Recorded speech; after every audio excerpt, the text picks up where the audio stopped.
नमस्कार मित्रांनो, कथेमध्ये आपलं स्वागत आहे. त्याआधी चॅनलला लाईक आणि सबस्क्राईब नक्की करा. संजय आणि जान्हवी तिथून निघून कारसमोर आल्यावर जान्हवीने लगेच मागचा दरवाजा उघडला. तुला वाटतंय की मी तुझा पर्सनल ड्रायव्हर आहे? समोर बस, संजय मोठ्या आवाजात बोलला.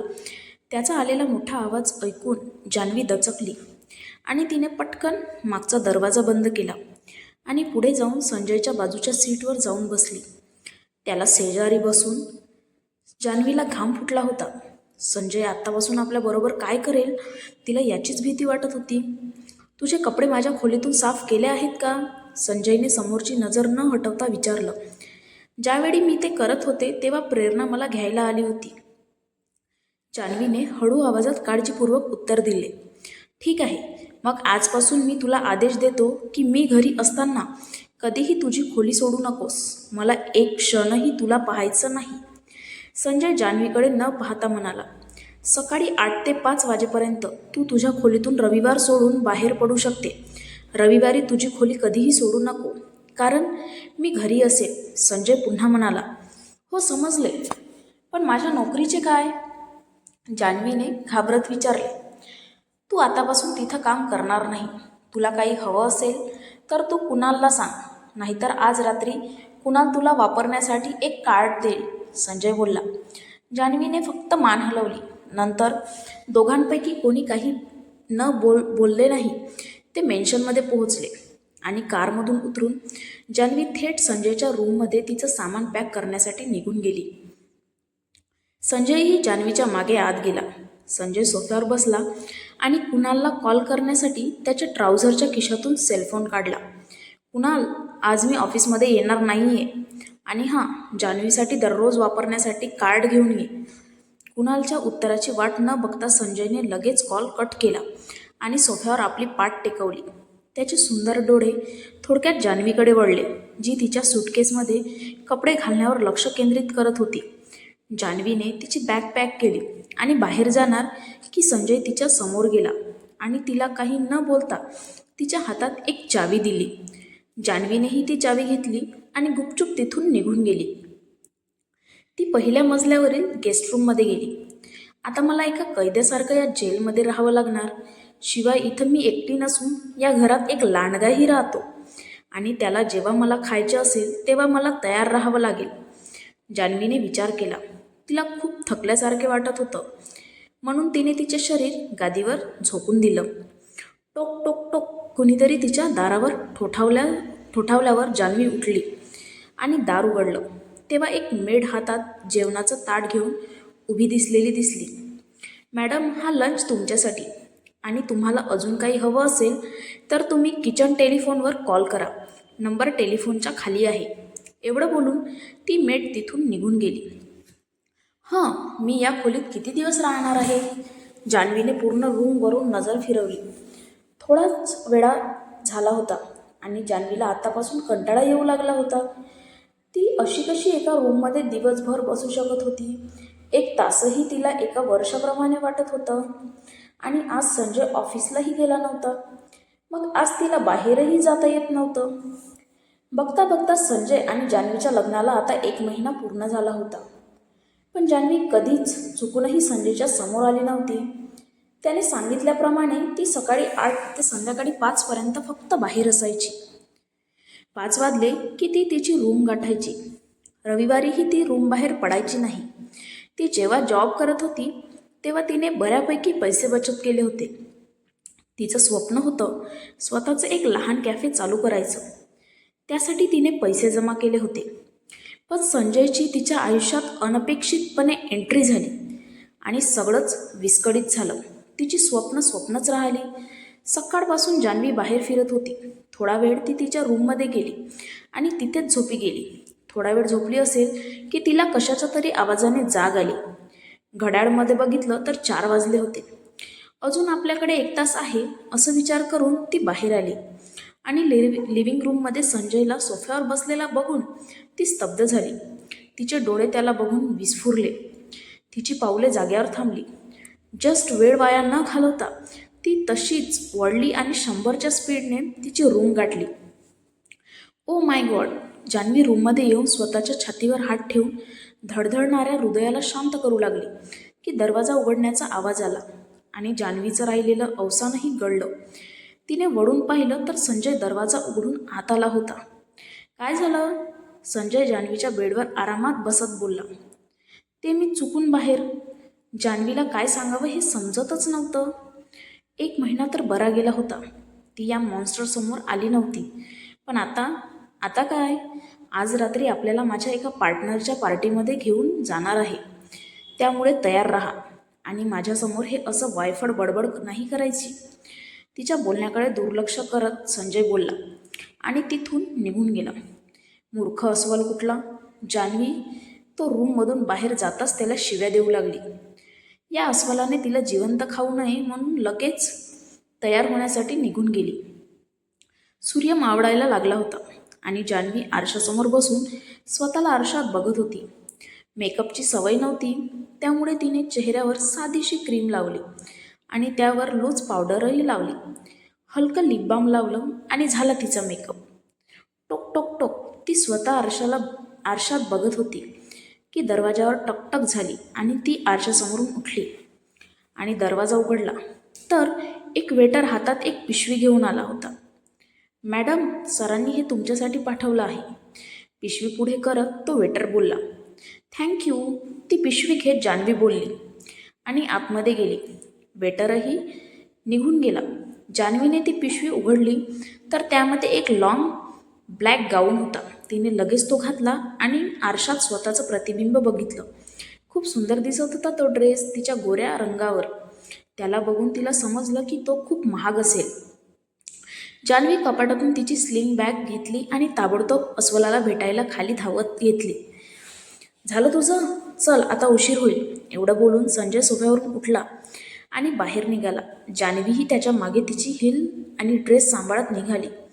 काही न बोलता संजय कारमध्ये बसला आणि जान्हवीही त्याच्या मागे कारमध्ये बसली. पूर्ण प्रवासात कोणी कोणाला काहीही बोललं नाही. कारमध्ये फक्त गाण्याचा आवाज होता. कार एका लक्झरी हॉटेलबाहेर येऊन थांबली आणि संजय कारमधून उतरला आणि जान्हवीची वाट पाहू लागला. जान्हवी हळूहळू तिचा ड्रेस सावरत खाली उतरली. जास्त टेन्शन घेऊ नकोस, चेहऱ्यावर गोड हसू आण फक्त, संजय थंडपणे म्हणाला. माझ्याजवळ एक भयानक अस्वल आहे आणि मी टेन्शन घ्यायला नको? हा तर एक जोकच आहे, जान्हवी चेहऱ्यावर ओढून ताणून स्माईल आणत मनात बोलली आणि संजय बरोबर आतमध्ये जाऊ लागली. पार्टीत पोहोचल्यावर पार्टी ऑर्गनायझेशन करणाऱ्या संजयच्या पार्टनरने लगेच संजयचं स्वागत केलं. माझ्या बायकोच्या बर्थडे पार्टीला आल्याबद्दल थँक्यू मिस्टर सिंघानिया. ही माझ्यासाठी सन्मानाची गोष्ट आहे. निलेशने संजयबरोबर हँडशेक करत बोलला. ही तुमची बायको आहे का सर? त्या खूप सुंदर आणि तुमच्यासाठी योग्य आहेत सर, निलेश म्हणाला आणि जान्हवीसमोर हात करून तिच्याबरोबर हँडशेक करू लागला. जान्हवीचा हात निलेशच्या हातात खूप वेळ होता. हे बघून खरं तर संजयला राग येत होता, पण त्याने स्वतःच्या रागावर नियंत्रण ठेवलं. मिस्टर निलेश, प्लीज माझ्या बायकोच्या हातातून तुमचा हात काढू शकता का तुम्ही? संजय थंडपणे म्हणाला. जान्हवीने संजयच्या चेहऱ्यावर रागाचे चिन्ह दिसू लागले, पण जान्हवीने न कळण्याचे नाटक केले. Oh, I am sorry mister Singhania. एवढं बोलून निलेशने त्याचा हात जान्हवीच्या हातातून काढून घेतला आणि त्याच्या बायकोच्या दिशेने निघून गेला. काय चालू होतं? संजय जान्हवीवर नजर रोखत बोलला.